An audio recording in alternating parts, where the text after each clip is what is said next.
Come on into the ditch. I'm your resident ditch witch, Tara Tyne, and we're about to get witchy, whether you like it or not. So in previous videos, we've covered the fact that many species of trees, plants and shrubs were protected under Ireland's ancient Brehon laws. Damaging them could cost you your cattle, depending on the extent of the damage and the species that you harmed. By contrast, in modern Ireland, we seem to have gone down the rather paranoid path of outlawing the actual growth, purchase and use of several species of plants. Doesn't the idea of making nature against the law seem to you a bit unnatural? Just saying. But that's a rant for another day. For now, let's dive headfirst into the plants which are actually illegal in Ireland today and some of the reasons why. Some of them are actually native plants which have probably been here longer than humans have, which blows my mind, okay? Like invasive plants, fair enough, but who are we to ban things that have a better track record here than we do? Anyway, I'm starting with the more salacious ones because YouTube loves it when you do that. And in the name of salaciousness, just a heads up that if you have youngsters watching, you might want to vet it beforehand. I've tried to only use sort of Latin-ish terms. I've tried not to use street names, but you know what I mean? Yeah, okay. Anyway, here we go. Number 1, hemp/cannabis. This might seem kind of obvious, but it's probably not as illegal as you think it is. Cannabis obviously isn't a native plant to Ireland, though it is a rather popular one for both medical and recreational purposes, and I'm sure I don't need to illustrate why. And hemp, the non-THC containing form of the plant, has been a popular crop in Ireland since the beginning of English rule here nearly 1,000 years ago. Today you need a license to grow it, and people do. But back in the day it was a huge cash crop for the textile, agricultural and shipping industries, amongst others. In fact, Irish rebel Robert Emmet was hung from a hemp rope in 1803, and hemp seed was amongst the items looted by civilians after the 1916 rising. The more you know. And even today, possession of cannabis seeds isn't illegal in Ireland, unless you've looted them after a rebellion, then I don't know. Nor is the purchase or sale of them, but growing them sure is, and once they've flowered you can't use or possess that either, unless it's been prescribed to you. Medical cannabis has been legal in Ireland for sufferers of a very small number of medical conditions since 2014, although progress seems to be very slow on that front. Still, it's progress nonetheless, and the first time cannabis has been legal in any form since it was first outlawed under the Dangerous Drugs Act of 1934, along with number 2, opium poppies. Yep, cannabis rather illogically tends to get lumped in with Class A opiates under Irish law.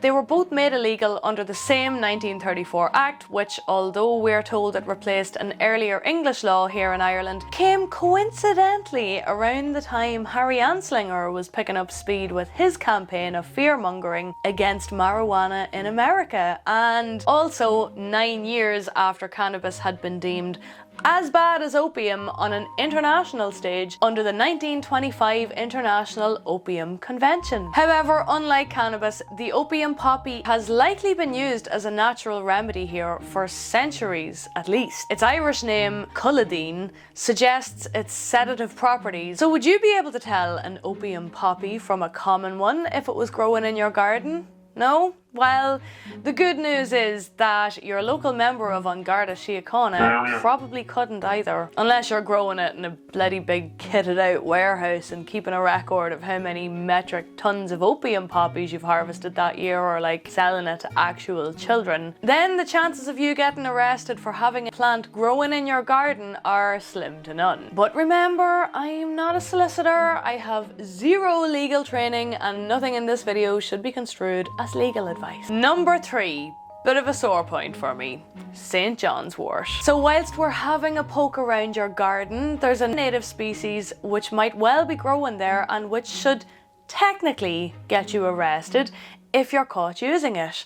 Good old St. John's wort. This species has been used in both Irish folk medicine and folk magic since time immemorial. These days it's known as an excellent, scientifically proven treatment for depression. And on the first day of the new Irish millennium, whilst most of us were freaking out about the Y2K bug, one of our most prized native plants was quietly made illegal by the Irish Medical Board under EU law, which requires that each state would decide on the herbal treatments which should be used only under the supervision of a doctor. So although it is legal in every other European state, and you can drive north of the border and buy it freely, St. John's wort is illegal in the Republic of Ireland.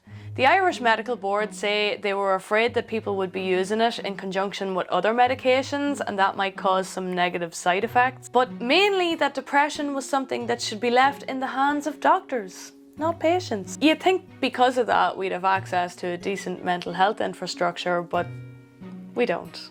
I'd just like to point out here that whilst people are being laughed at for talking about the influence of big pharma, deadly nightshade, okay? Deadly nightshade, which is another native Irish plant and has been used as a herbal remedy for muscle spasm and nerve pain in Ireland as recently as 7 years ago, and is deadly poisonous, as in could 100% kill you and could 100% be mistaken by children as sweets. Okay? Totally legal. Have all the deadly nightshade you want. Make it make sense. As for the question of whether having a St. John's wort plant growing in your garden could get you arrested, my completely uneducated guess is that if you were administering it to someone whose health then took a turn for the worse and they decided to press charges or died, then you might be convicted of maybe practicing medicine without a license, or possession and supply of controlled substances, or worse, something like involuntary manslaughter or similar. I don't know the law, okay? But considering St. John's wort is still being sold in gardening centres up and down the country, it would appear that enforcement for mere possession is rare. Again, I'm not offering any medical advice here. You should always consult your GP before taking any remedies, natural or otherwise. And I'm leaving the last word on St. John's wort to the Health Products Alliance, which represents alternative practitioners, health food stores and distributors. In response to the outlawing of the native herb, they said they were appalled at the lack of democracy and denial of freedom of choice in proceeding with the restriction when the remedy had a record of safety going back centuries. And frankly, so am I, in case you couldn't tell from my massive rant. Number 4. This next category really blew my mind, okay? I knew ragwort was disliked by equestrian types because it's considered dangerous to horses, but I didn't realise that it was actually illegal. And not only that, okay? But the 1936 Noxious Weeds Act, which banned it, also banned thistles and dock leaves, 2 of the most common species in Ireland. Full stop. And correct me if I'm wrong, please, but as far as I could see, this act is still in force in its totality. Thistles, dock leaves, they're everywhere. They're everywhere. They are literally f***ing everywhere, okay?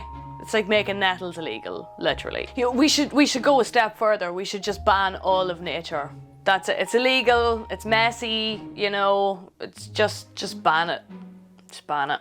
Number 5, invasive species, and it just keeps getting more confusing. Under Article 19 of the European Invasive Alien Species Regulation, Ireland has a duty to prevent up to 88 different species from being cultivated and spread here because of the effect they are having on the ecosystems across Europe. As it happens, the EU is currently taking legal steps against us and 14 other EU states because we haven't yet drawn up and implemented our plans to deal with the species. Whoops.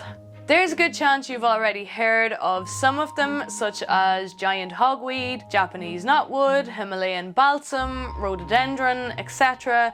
There are also some aquatic species included on the list. And whilst it is technically illegal to introduce or cultivate these invasive species in Ireland, it's fairly hard to figure out how illegal it actually is, or what would happen to you if you got caught. For example, I did manage to find out that if a landowner discovers any of the 4 kinds of invasive knotweed on their land, they are legally obliged to excavate it and have it removed to landfill, which, by the way, makes no sense. Okay, take it from this land and put it on that land.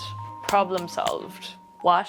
And in the case of giant hogweed, landowners are meant to either bury the plant and its associated materials on site, incinerate them, or remove them to a licensed landfill site. Like, I couldn't find out what happens if these measures aren't taken, and I couldn't find any examples of people being penalised over it, so I guess the jury's still out on that one. Generally speaking, if you do find a harmful invasive species on your land, the best course of action is to contact the National Biodiversity Data Centre to report it and get more information on how to deal with it. Still in all, please try to just plant native things in your gardens because we don't know what we're bringing in. We do need to protect our ecosystem, and you know, if it has to duke it out with some species from another climate that gets on much better here, you know, anyway. But let me know what you think about making our own native species illegal. And what about those controversial recreational plants? Where would you draw the line? And would you draw a line at all? And if you're interested in all things Irish and herbal, I have good news for you. My course entitled Herb Magic in Ireland, an Introduction, is now available from the Irish Pagan School for the low price of only €40. This online course explores the very earliest mentions of herbs in our mythical and legal texts, as well as how herbs were used in rituals surrounding the major Irish pagan festivals, right up to the witches of the 17th to the 19th century in Ireland and on to the present day. I cover tips for identifying, harvesting, preserving and using our native species as herbal remedies. The only things I don't give are medical advice and actual qualifications in herbal medicine. But those of you who just want to know more about Ireland's history, culture and traditions, or who are entertained by the shenanigans of medieval quacks, this course is the perfect way to do all of the above. I'll put a link where you can find this online course up here maybe and down here in the description below the video. Just click the wee arrow, it should pop up. Check it out, let me know what you think. Also, please note that there probably won't be any more videos for the next week or two, since A, I will be travelling for a hen party and people hate travel vlogs, and B, because there has been nothing really of interest happening around the house that I can update you on. So as soon as I have something for you, I'll be back, like that dodgy looking rash you thought you got rid of ages ago. And if you enjoyed this video, which you probably did if you're still watching, then please hit the like button just below so that I can keep making more of them. And don't forget to hit subscribe for more fun and witchy adventures. I upload most Thursdays and you're not going to want to miss it. Slán agus beannacht, goodbye and good luck to you. Number 1. Cannabis / help. But back in the day it was a huge crash crop. Number 5. To 88 species. For fuck's sake.